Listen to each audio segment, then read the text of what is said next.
Point 11. English protocol about lying in the casualties or in what they can. English has suffered many wars with the Spanish, and also from a lot of time before ago, they have been taking care of not saying the truth when they have lost things.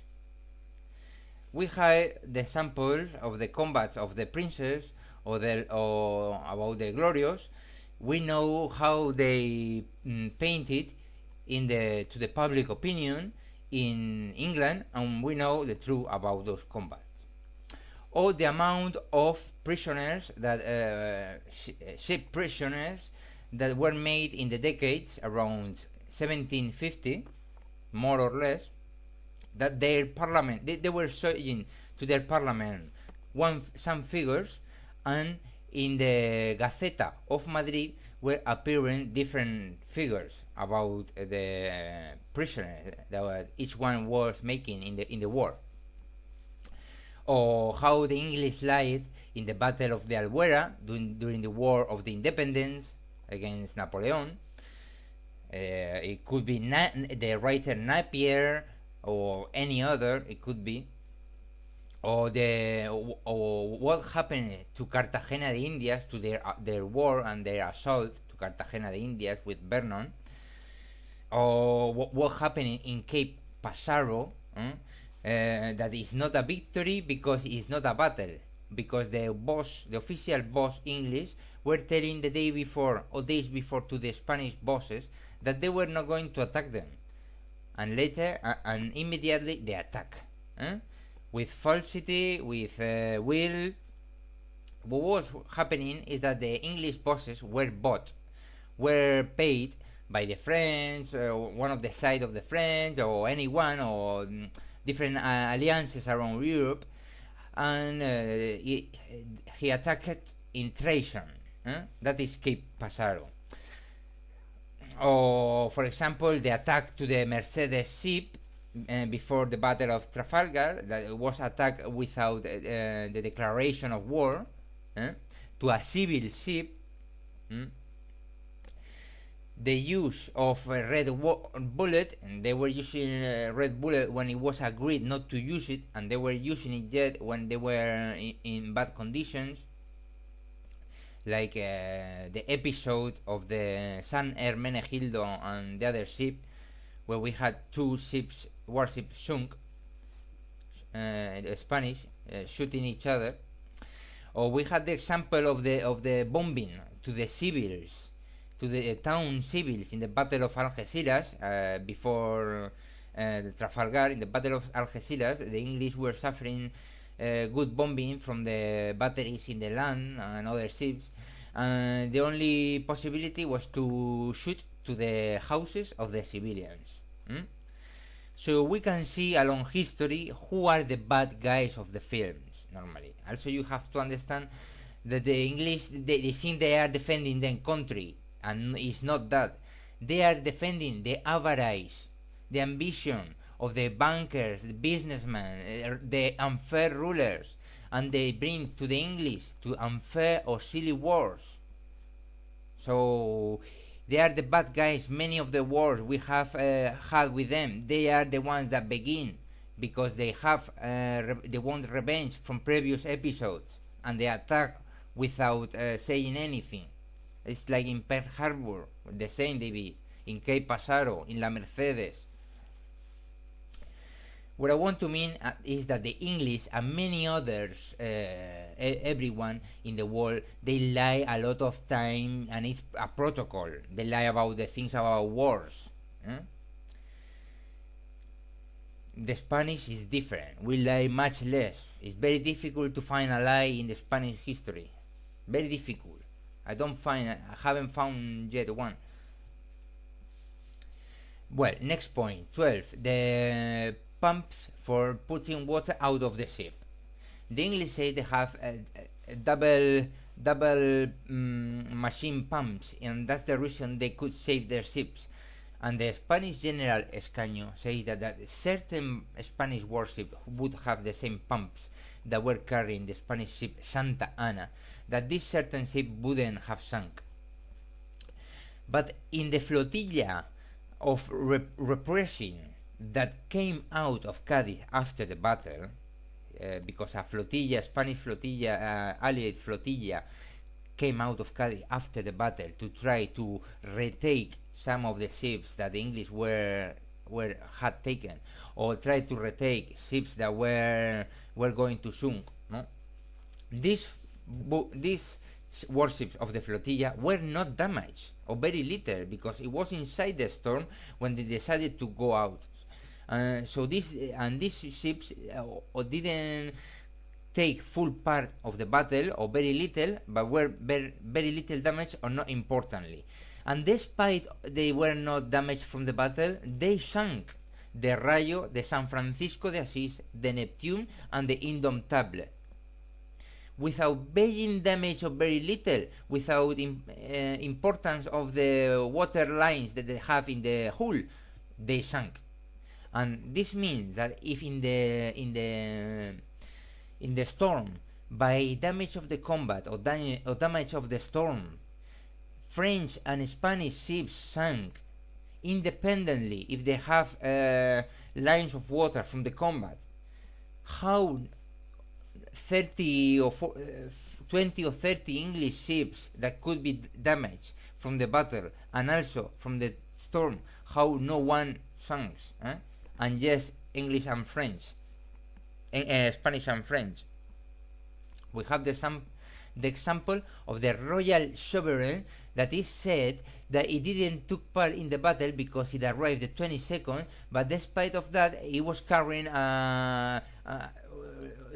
things to Malta, and despite not taking part in the battle, it sunk. It sunk in the coast or in certain piers that I will say later.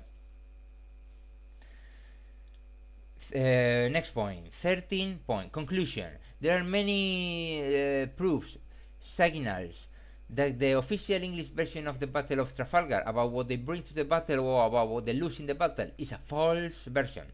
The best way to show it is to find a ship under the sea and to find the characteristics as being English and from the Battle of Trafalgar, and to show the world that the English have lied.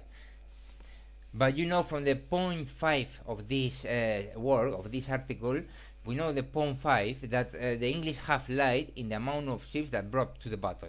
It's not 31 or 32 or 35, 36, including the smallest one. It is 48 what they brought. Well, next point, 14. Localization of the sunk ships.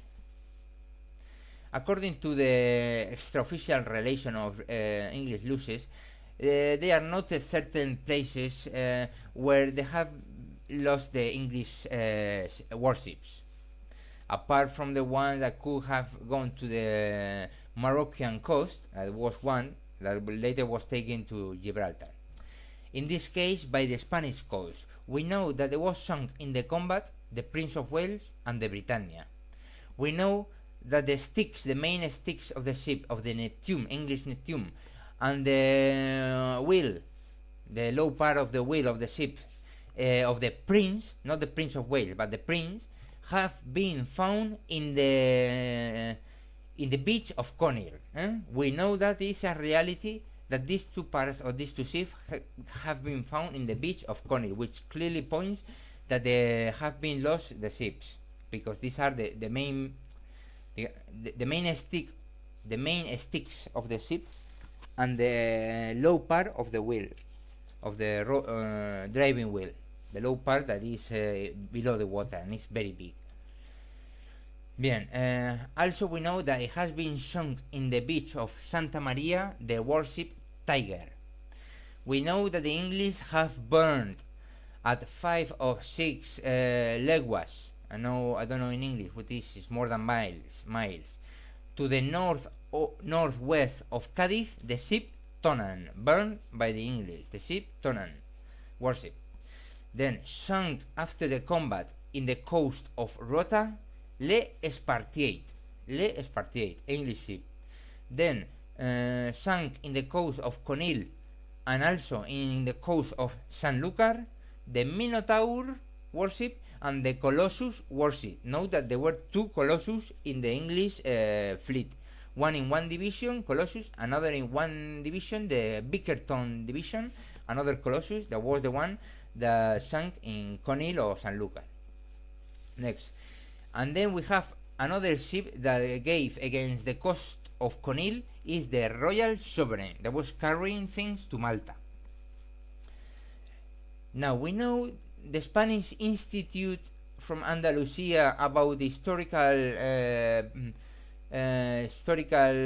patrimonio, and depending of it, the CAS, Center for Submarine Archaeology, they have made a project about the ships sunk in Trafalgar, and it's a PDF Adobe project that you can search in the internet. It's in that instituto. It's called in Spanish Los naufragios de la batalla de Trafalgar. In this work, it is noted that it is defined the area 3 of the study. The area 3 is the one called Conil Santi Petri, and according to the documental study of the battle, in this area just was sunk the warship Fogox, French, and it has been identified as the ship underwater that is in the Morenas, in front of the beach of Camposoto in Santi Petri in the south. But more important, what it says, this work of the EAPH, of the Institute and the Center of Archaeology, this work says that they are identified in three more places with accumulation of guns in this area 3, that is the Conil Santi Petri area. They know three ships with accumulation of guns, and yet it is known that the ship Focus in Trafalgar was sunk and is probably one of these. No? Also, you can find video in YouTube about called Trafalgar Pecio, or Pecio de Trafalgar. Pecio means old ship sunk in down the sea in the water in Spanish, old one, or normally. And he says that at 3 miles to the west from the fishing port of Conil, there is accumulation of guns. That probably is one of these 3 accumulation of guns set. And it is a comment in this video that says that this accumulation of guns that is near the fishing port of Conil should be the Redoutable, and that is not true, because the Redoutable was sunk in the area 5 of the project, that is in Rota Chipiona.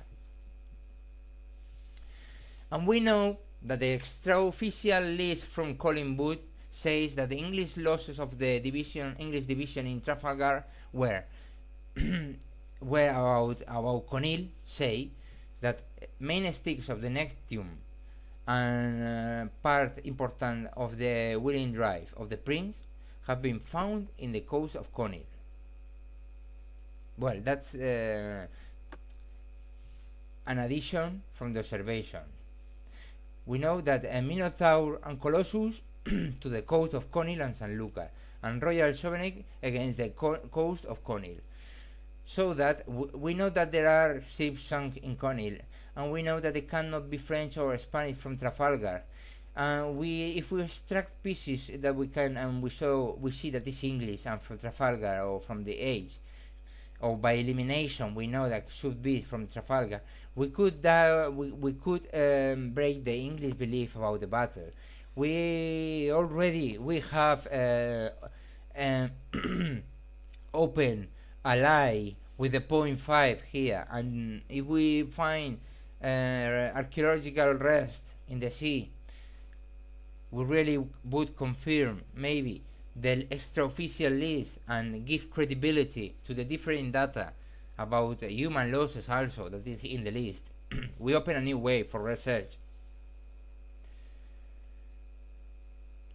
We are going now point 15.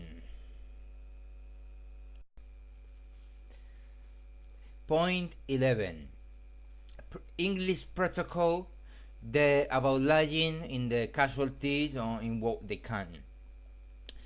English has suffered many wars with the Spanish, and also from a lot of time before ago would be, or what happened to Cartagena de Indias, to their war and their assault to Cartagena de Indias with Vernon, or what happened in Cape Passaro, that is not a victory because it's not a battle, because the official boss English were telling the day before, or days Madrid were appearing different figures about the prisoners that each one was making in the war, or how the English lied in the Battle of the Albuera during the War of the Independence against Napoleon. It could be the writer Napier or any other. It could be England, and we know the truth about those combats. Or the amount of prisoners that ship prisoners that were made in the decades around 1750, more or less, that their parliament they were showing to their parliament some figures, and in the Gazeta of they have been taking care of not saying the truth when they have lost things. We have the samples of the combats of the princes or about the glorious. We know how they painted to the public opinion in